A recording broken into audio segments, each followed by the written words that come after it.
now's the time for me to do something. It's uncomfortable.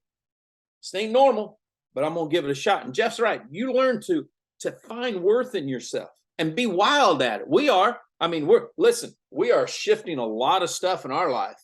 And I'm excited about the It's Worthwhile series, not worthwhile, worthwhile.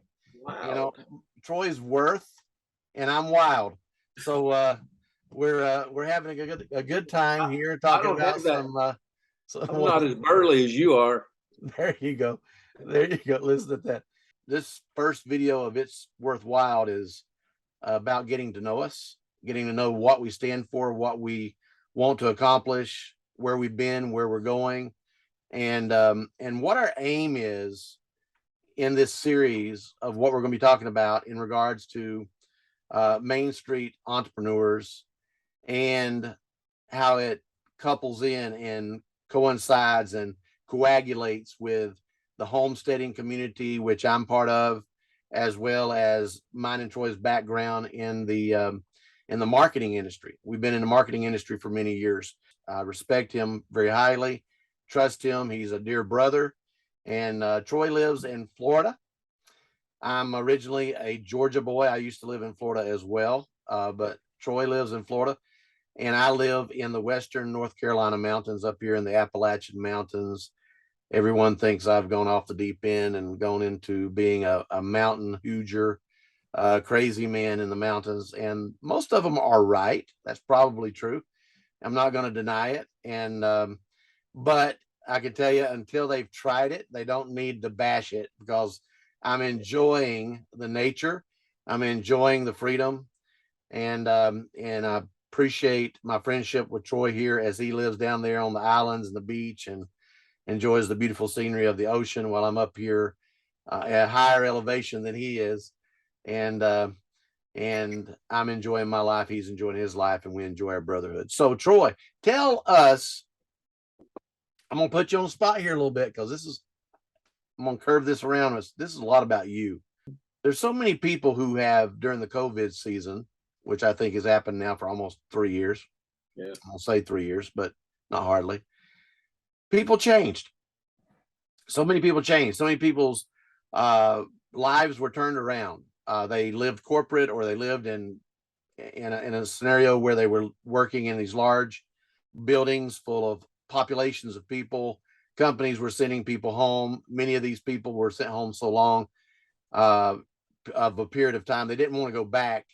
Many people were dormant during that moment, not knowing what to do, twiddling their thumbs, staying at home when they haven't done it before. And they were doing things they'd never done. Some people took up pottery, baking sourdough bread, raising gardens, getting chickens. And some people took up sewing. Some people took up hiking. Some people took up sports that they didn't have to coagulate with other people. And that was safe for their space. Everything changed. Everything changed. The economy has changed.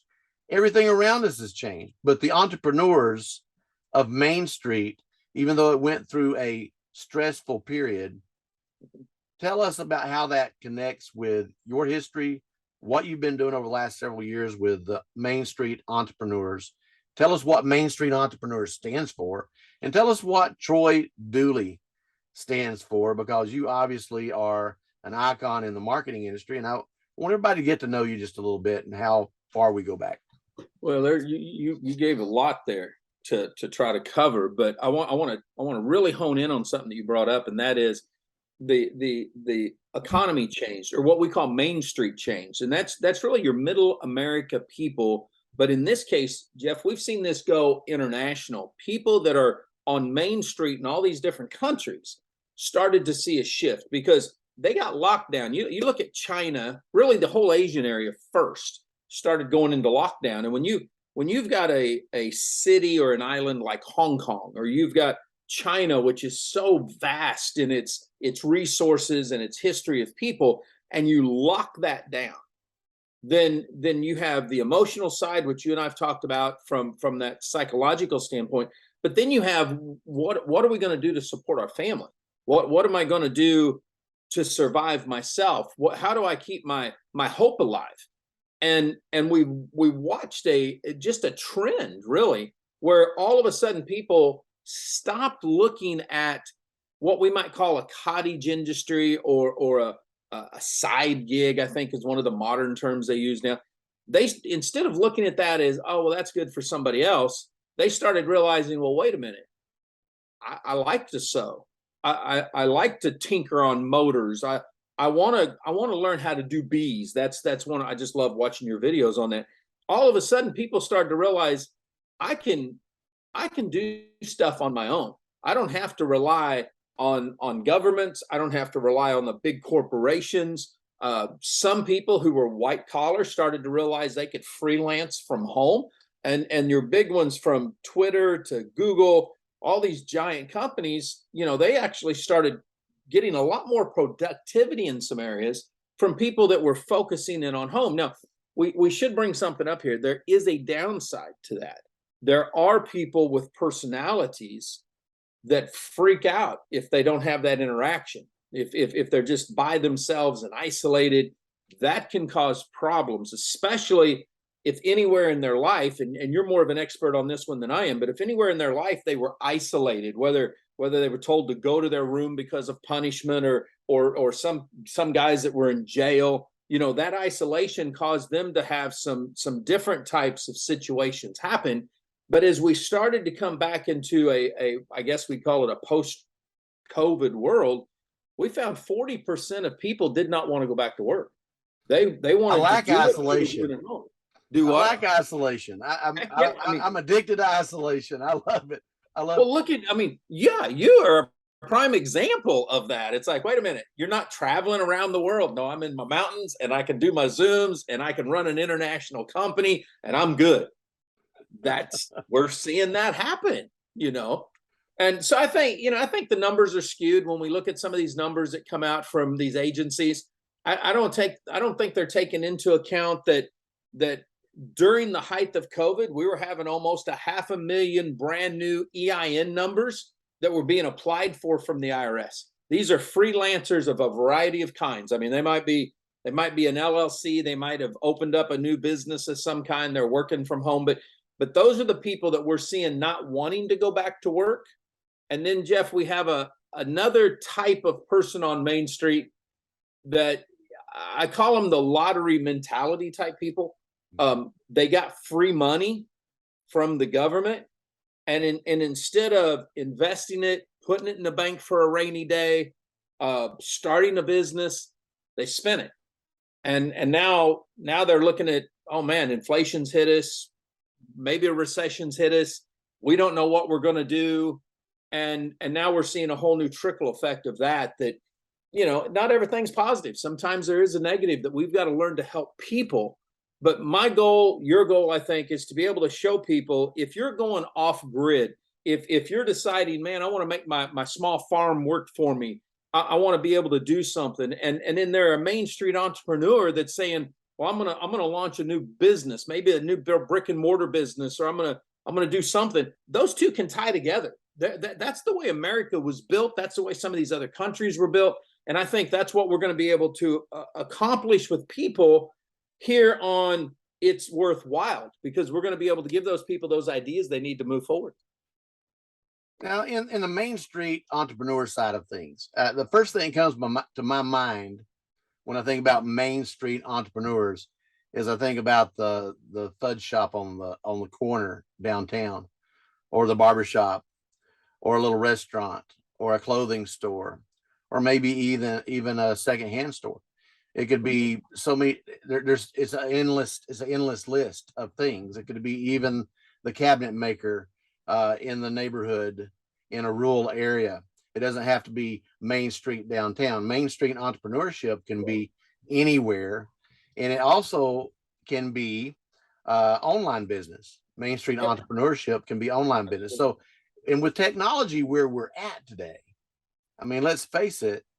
You mentioned earlier, yes, I've traveled all over the world for years and years and years. Some countries I've been to over 300 times, and now I don't like to travel. I don't care about traveling. I don't care about going through an airport. I don't want to deal with all the chaos and the drama of going through security and dealing with that. I'd much rather argue with a leaf or a pine needle on a tree. And But the beauty of technology has allowed us to be at places that we could not have been at. You're in Florida right now. I'm up in North Carolina mountains right now. We're talking virtual through digital signals, going through data banks that I'm able to see you clearly, hear you clearly. The people are able to see a recording of what we're talking about today. It's amazing what technology can do, because I can do the same thing if I'm talking to someone in Germany or Bulgaria or Russia or Japan or Absolutely. Australia or South America, anywhere in the world. And we're able to be there quickly. We could have meetings in 10 different countries all at one time because of technology. Technology has helped us so much, in my opinion, to advance the marketing strategies and the entrepreneurial strategies of businesses,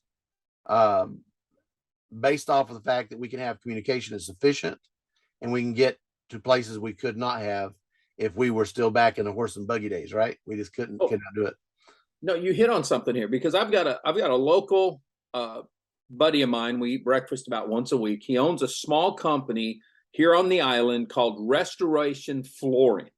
And when the lockdown happened, all of a sudden his employees are at home and people aren't coming into the store, but he decided he'd launch up his internet side of his business.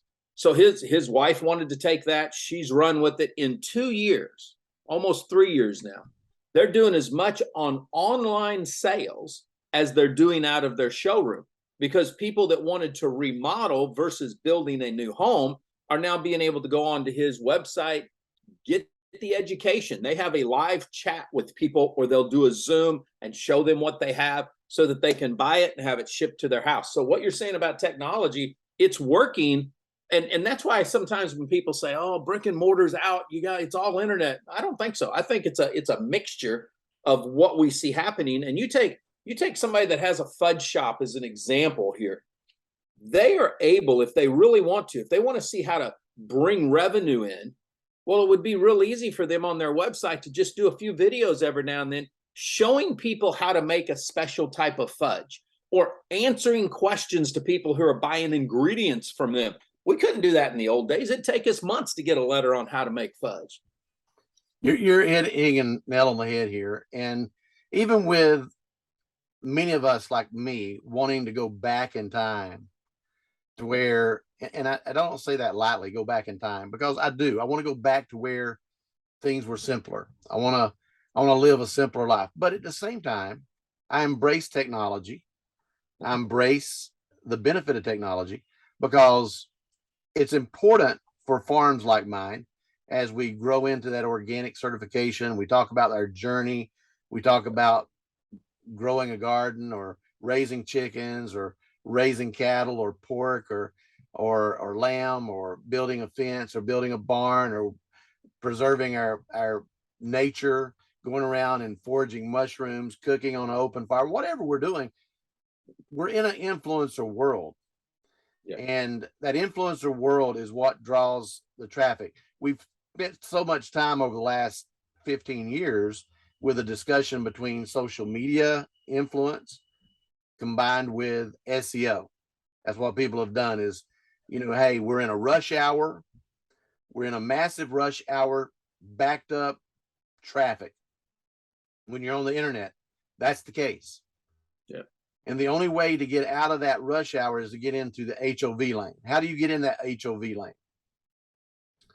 There's different ways to get in that HOV lane.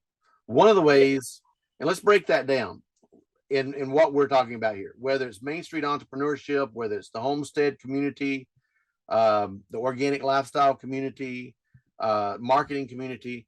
Let's break that down. How do we get out of the rush hour traffic, where we're just one number out of millions, into the HOV lane, so we can move our businesses faster, move the word about get the word out about what we're doing more efficiently, and how can we do it online, and how can we do it as like you just said, how can it co-join itself between what we're doing physically and what we're doing virtually?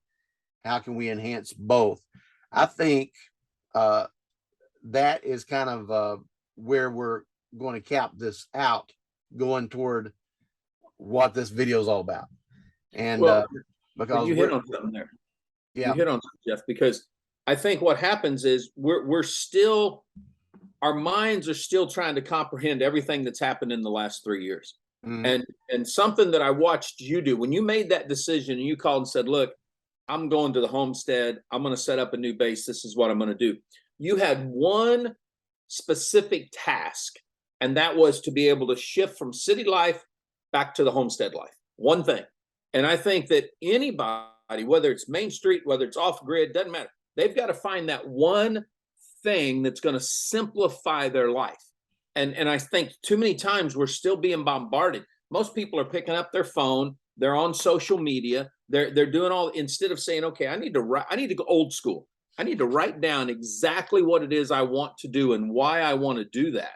Whether it's I'm gonna do online, I'm going to get rid of some stuff that's not selling. I'm going to start one item to be able to say, okay, this is the direction I'm going, and then get help. Watch our videos or get some local help from somebody. But they've got to narrow that down to one thing that they want to do, and then they got to move out from that, because if they don't do that, they're going to get that, what do we used to call it, paralysis of analysis. They're going to be trying to figure out everything they're doing instead of one thing. I mean, you didn't have a full scale plan.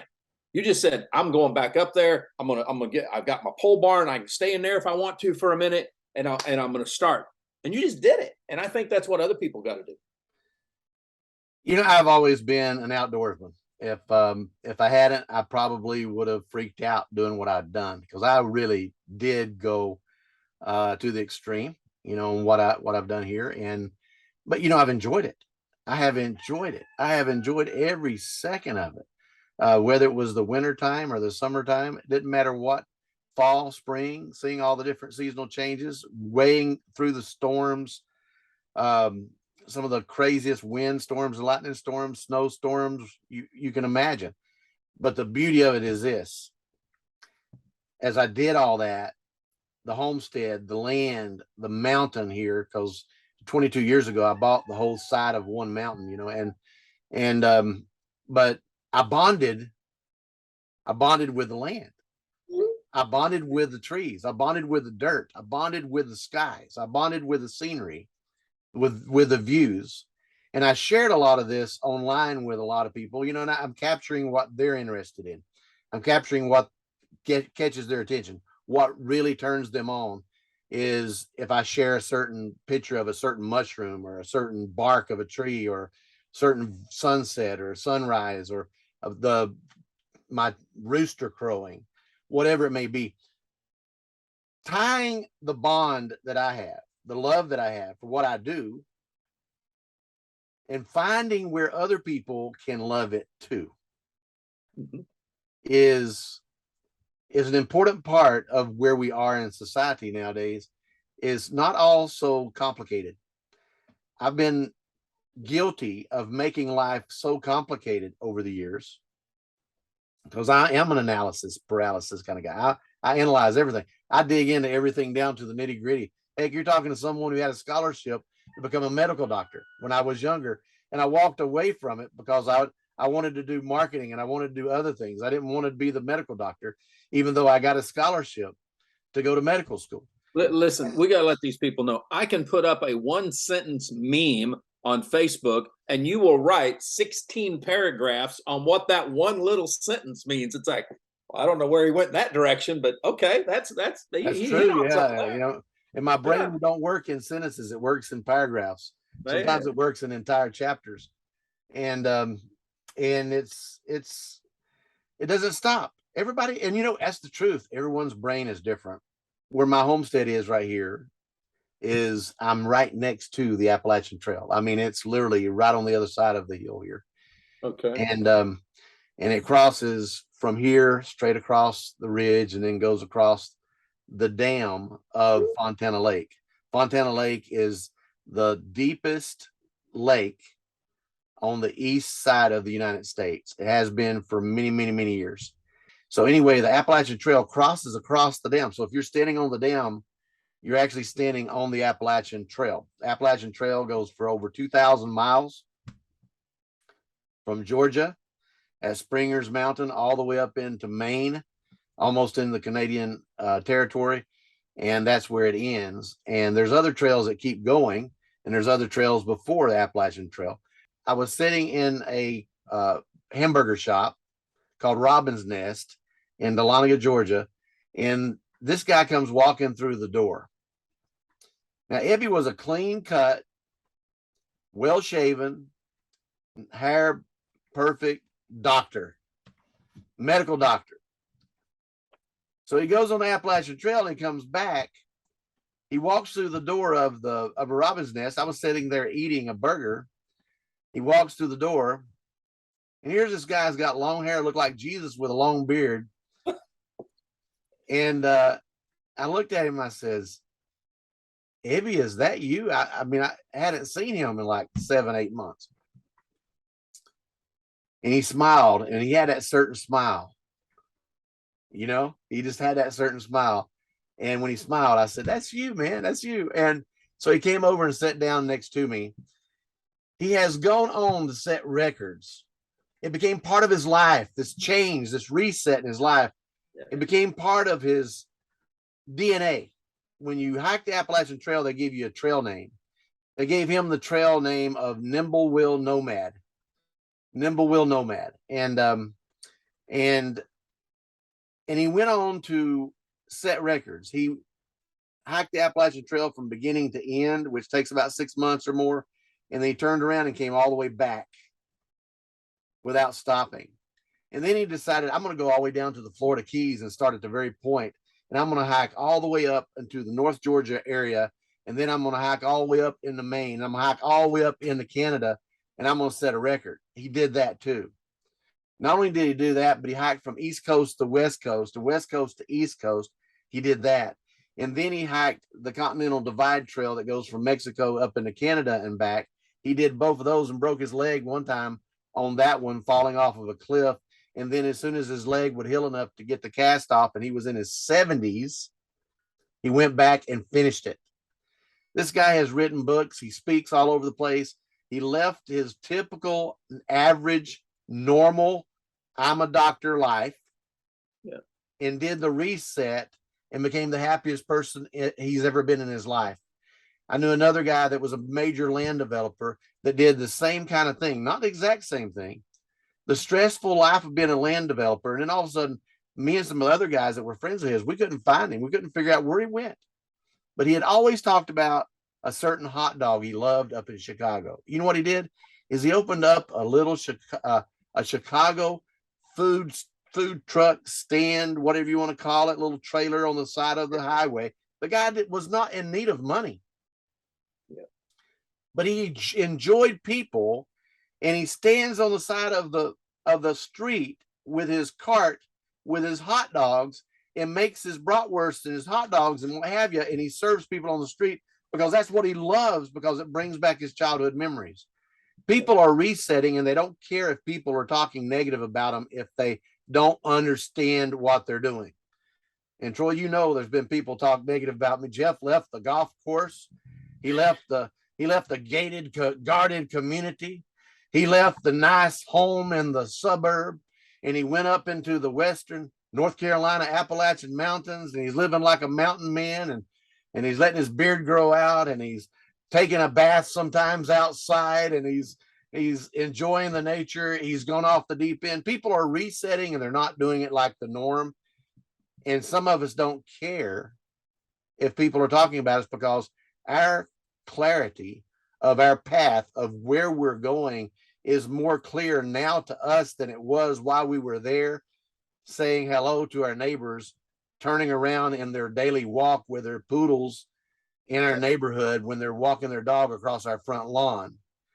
So I'm just throwing rocks in this conversation. No, but you're doing good, because something 2 points I'm going to hit on here. One is the name that they gave him on the trail. You know, when you look through history, from biblical days to modern history, there's been new names given. You know, I'm thinking of Saul of Tarsus became Paul, Peter or Solomon became Peter. You know, I mean, when you look at all of this, new names were given during a reset period. And we see it in the military, we see it in bikers, we see it up here. We see it with each other. Sometimes we give each other nicknames that fit. And I think that that's where a lot of people are. They're saying, oh, look, I'm a new person. I'm resetting. I'm going to get myself a new name, even if it's just in their mind. But the other thing that this has done, Jeff, is it's woken people up, I think, and not from the political wokeness, but I mean, people all of a sudden had an aha moment and realized, wait a minute, I'm going a million miles a minute, and that's not working. I've got health issues. I've got mental issues. I'm stressed. I don't know where my marriage is at. Heck, I don't even know where my job is at. And as they started to what's a word we use? I'll use this word. As they started to take a Sabbath, they just started to mellow out. I mean, heck, they couldn't do anything else anyway. As they started to do that, I think that's where the clarity started to come in. And they started figuring out where they deviated from their path because they've been indoctrinated like you and I have been. Oh, we got to have the nice hotels. We need the gated community. We need the fancy car. We need all the money. We need those new suits. And then all of a sudden we look around and think, well, man, I had more time and energy when I was broke than I do now. And we started simplifying our life a little bit. And even, I mean, I've been homeschooling all these kids. We've homeschooled before homeschooling was cool. But now we're seeing where parents are saying, I'm not into the homeschooling, but I'm not sure I like everything that my kids aren't learning at school. It's not a matter about what they are learning. There's a lot of stuff they aren't learning. And all of a sudden parents are saying, well, I want my kids to learn more about math, more about English, more about science, more about history, instead of all this other stuff, because that isn't going to help them. And I think this has been a good time to reset for us because it's given people the ability. But there's something else that it's done here. And this is something we don't hear people talk about. Before the reset, the COVID, whatever we want to call it, there were people that really did want to change careers. There were people that were looking for a leg up. And because we have around 40% of people that didn't want to go back to work, they want to do something as a Main Street entrepreneur, they want to be out in the woods, they want to be off grid, that opened the door for some new people to come into the workspace. We've got new people wanting to learn to be truckers, new people wanting to be nurses, new people working in warehouses. And that's what people don't talk about. They don't talk about that kind of stuff. We just hear they've had time to think. Yeah, they've had time to think. Life was so busy for them on their daily routine. They had the little short break during the weekend, and they probably partied their way through the weekend and then got up and started again on Monday morning and went through a Friday. It was a cycle. This reset and everyone having to stay at home a couple of years ago caused everyone to get off their groove, out of their norm, out of their normality. When I first came here, I've told you before, I said it took me about 3 months after being up here. I noticed me changing. Yeah. I noticed a change in me because as soon as I came up here, the house sold down in the golf course down in Georgia. It was a booming time. And then I couldn't find another place. I was going to try to lease. Yeah. And I mean, I would have had to move into an apartment. I'm not an apartment kind of guy. I'm just not. And I would have had to move closer to Atlanta. I'm not a city guy. I wanted to get away. And I already had the property up here. I already had this mountain property. I bought it 22 years ago, 56 acres. And I'm thinking, why am I thinking about renting an apartment temporarily? I said, heck, I'd rather live in a tent on my property. I don't want to live in an apartment. It's just me and my dog. Why do I need an apartment? Oh, yeah. But so when I came up here, moved a camper in, and got everything set up, started working on the cabin. And the part that started happening here is the first part was a little bit uncomfortable. It was a little bit like, it's nice, but it was uncomfortable. Adjustment. Everything was an adjustment. From when do I get groceries? How far is it to go get gas? How much time is it going to take me to do this? How's my schedule going to work? It took me 3.5 months to get Wi-Fi brought in here. 3.5 months. I was without Wi-Fi, and I don't have cell phone signal on my property, and I had no Wi-Fi. And you're talking about a guy that is doing international business. I had to go to town and sit underneath lights at McDonald's and Wendy's or wherever where I could get Wi-Fi so I could get out until I could get Wi-Fi. And then when the guy started cutting my ditch to get the Wi-Fi in, oh, well, we came up here, but we're going to have to go back. We're going to have to reschedule because one of our bits to bore under the road is broken. It took me 2.5 more weeks to get them back up here. After that, it is not the norm, but the uncomfortableness became part of the spiritual change in me. And I think about, you and I both, we have a bond with our beliefs. We do. Yeah. In Psalm 23, one of my favorite phrases in that, it's not just the Lord is my shepherd, I shall not want. Mm-hmm. But it's that part where it says, surely goodness and mercy shall follow me all the days of my life. Yeah. That part steps up when you need it to step up. That surely goodness and mercy shall follow me. You know what that means? It's chasing me everywhere I go.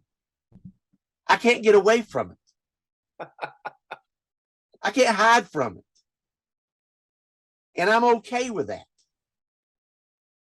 And I know a lot of people don't want to talk about those kind of things when they're marketing or when they're doing a video or they're saying something they want to communicate, or they're trying to build a gathering of people or what have you. But you and I both, we don't hide from that. And the reason we don't is because I truly believe that, just like it says too, you will prosper and be in good health, but it doesn't stop there. How does that happen? How do you prosper and be in good health? Because that's what everybody wants. They want good health and they want prosperity. It says you will prosper and be in good health, even as your soul prospers. Yeah, that's the key right there. And that, I think, Jeff, that's why so many people don't like talking about their faith, because they don't have a personal faith. They haven't walked through the trials, the tribulations, and learned, hey, this works. I keep going. It's not that life becomes peaches and cream. It becomes the fact that we know if we keep pushing forward, it's going to keep following us. We're going to end up with those blessings, but we're going to end up learning something through the process. We're going to be honed in the fire. There's times, 3 months of not feeling comfortable. Well, that's that could go 2 different directions. I'm going back to the city. No, I'm going to walk through this. I'm going to keep on going through this. And now, you can jump off the end of that dock down there buck naked. Nobody cares because it's your property. You do what you want. And this is also depictive of the fact that some people have so jumped into the scenario of being negative about all the stuff that's been going on over the last 2 or 3 years. But the truth is, and you and I have spoke about this, there's a silver lining when you know who the winner is. And God always wins. And if you're in our scenario like we are right now, you're not looking for how that demise is just going to always crumble under our feet. We're looking at the big picture and realizing that all these things come together because we're seeking Him first. Yep. And the beauty of this is there's a positive message coming in here from It's Worthwhile series. And that positive message is, no matter how the battle, how bad that battle may feel at a moment in time, is preparing you for the victory that's ahead. Troy, what do you think? And give me your take on that as we cap this off, how the message of It's Worthwhile applies to how we're discussing the whole thing of, hey, life is good. We're fine. We're going to be okay, because it's not over just because everyone else around us looks like they're having a disaster. And our disasters are not always permanent disasters. We may see the food prices going up. We may see the grain prices going up. We may see challenges in everyone's lives. Taxes can be battling people. Gas prices can be battling people. It could be the rush hour traffic. It could be anything out there you can imagine. No matter what it is, you can find something that's not going to go right. The key here is How can we make the best of anything that's in front of us? And we're going to be talking about that in our future videos here. It's worthwhile, because I know I'm going to be talking about how can you actually make the best of your food supply and your resources and other things. And you have some of the similar messages as well around the Main Street Entrepreneur. That's the key right there. You know, we're not motivational speakers. We're not a Joel Osteen where it's always going to be peaches and cream. And look, Joel helps a lot of people. But what our goal here at It's Worthwhile is to say, look, we know what you're going through because we're going through it, and we're going to go through it together.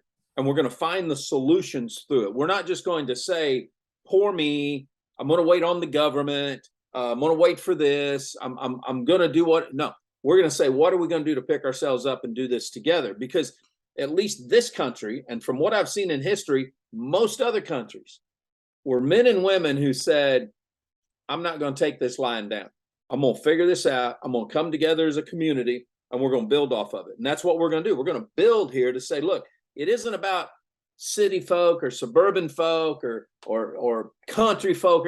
It's about we folks, and we're going to figure out how to work together, find those good things out there. If you want to be a homesteader, if you want to be off the grid, if you just want to start a small mechanic shop, well, look, let's figure out how we can do that together. What can we learn from each other? And we're going to put biblical principles in here. We're not going to be talking about religion. We're going to talk about biblical principles. We're going to talk about stuff that just makes sense. We're going to talk about our stories, because if y'all get our stories, you're going to figure out if those two knuckleheads can make this work, I can really make this work because I'm better than they are. And that's what we want. Because listen, we've fallen down so many times. If we didn't have each other to pick each other up, we don't know where we'd be. But look at what we're doing now. We're wanting to give back and help people and do it in a way that's fun, because it's worthwhile. You know, he doesn't look like Jesus, but him and Moses, now you look at that, they could be twins. I'm telling you right there. You know, that's it, Jeff. I think we're on to something here, buddy. Listen to the name. It's worthwhile. I want them to understand their worth. Worth is beyond your bank account balance. Your worth is attached to your confidence and the value of your life. We're at a time right now where suicide is at an all-time high, not just among veterans, but among everyone, especially our young generation. Absolutely. Our younger generation, it's gone off the deep end when it comes to a suicide rate. Yep. So if you're hearing my voice and you're hearing Troy's voice right now, it's worthwhile. Live out your wildest dreams. Yep. But realize your worth, because we are here to help you realize your worth. You're worth a lot, not just yourself, but the people around you. You have worth, and it's beyond your bank account. It's beyond your situations. It's beyond your circumstances. It's beyond what you've gone through over the last couple of years. It's beyond all the changes and all the different challenges that you've experienced in yourself and your family. All the different options that you've been given that didn't work out for you were for a reason. Every one of us, me and Troy, has been around a while, and I can tell you that being around as long as we've been around, we realize that not all things work out like you think they're going to work out. And sometimes that is for your best interest, that your thoughts and your feelings and your idealism and your perspective and your future vision of what you thought life was going to be, it may be for your best interest that it didn't turn out that way. Because I can tell you, I have not always been right about predicting what I wanted tomorrow. That's true. Sometimes what we need tomorrow is more important than what we want tomorrow. You mentioned something here, Jeff, and I just had something here. You know, the Lord gave two commands. He said, love your Lord God with all your heart, all your mind, all your strength, and all your soul. And then he said, the second commandment, just as great, is to love yourself, or love your neighbor as yourself. And if we're not loving ourselves, if we're not finding the worth that we have, we're not going to find it in our neighbor. We're not going to find it in anybody else. And I think that's part of the problem here is people are struggling with, I'm okay. I can go out here and follow my dreams. I am somebody, not in a vanity way, but in a way of I was made to be somebody. I was made to do something. And this reset, this may be why some people are saying, okay, now's the time for me to do something. It's uncomfortable. This ain't normal, but I'm gonna give it a shot. And Jeff's right. You learn to find worth in yourself and be wild at it. We are. I mean, we are shifting a lot of stuff in our life, but we've learned how to not internalize this. We're not beating ourselves up. We're saying, what are we going to learn about it? How can we help our kids? How can we help our friends? How can we help others? And some people you just can't help, and we kind of let them go by the wayside. They go do their own thing. But if y'all hang with us, you're going to find every now and then we'll have a nugget of wisdom we'll throw your way, and you'll pick it up and you'll run with it. I really believe that. Very good. Troy, share with everyone your YouTube channel so that people can follow you on YouTube. And I'll also put it in the link in the description below so everyone can find Troy's YouTube channel. I think you guys can go to Troy Dooly or Troy Dooly, the Beachside CEO, I think is what it's listed up there on YouTube. I tell you what, you put my name in and you may find things out you don't want to know, but you'll find something connected there. I'll tell you that much. And please subscribe to the Welch Family Homestead channel as well, as we share all the experiences here, from picking berries to petting our chickens. So we appreciate you becoming part of our subscriber list here at the Chickens chase you. Those things they come right up into your camera sometimes, wanting attention. Oh man, yeah, they've been crowing behind me while we're doing the video here right now, and they have a blast. They have a character of their own, which should teach us something. They don't worry. They go through their day, and we should become much more like them, and get the stress off of us. I mean, that's Troy, right. a year ago, 2 years ago, I had so much stress on me, and I remember. I thought, my goodness, I'm going to explode if I don't get this stress off me. Now, if I have any stress on me, I just take a walk, or I go swimming in my lake, or I walk my dog, or I go pick beans, or I do whatever. And seeing some of these most beautiful sunsets up here on these Appalachian mountains has just been spiritual for me. See God's art. Everything is God's art. Everything is God's art, including the chickens. Well, I think that's rubbing off, because I noticed the other day on our attorney's YouTube, or not YouTube channel, but Instagram channel, he's traveling a lot more in some backwood places, some mountains, some streams. He's not out there highfalutin it. So I think you're rubbing off on him too. Good. I hope we rub off on a lot of people. That's right. So thank you all for joining us here on this channel, and please subscribe. Look down in the description below. You'll be able to see other links as well to Troy's channel and other things that we've been talking about here. And stay with us on this series. Make sure you hit the notification buttons so that you're informed when we do. And at the same time, we'll send a link as well into the description so you can sign up for our email list, so you can stay in contact with us, and we can stay in contact with you and keep you updated on everything that's going on. And we might even send you something free through your email. All right. Maybe. There you go. Very good. Thank you, Troy, for joining us and being part of this series. You are appreciated. You're a brother. Thank you so much. Love you, bro. We'll talk to you soon. Thank you.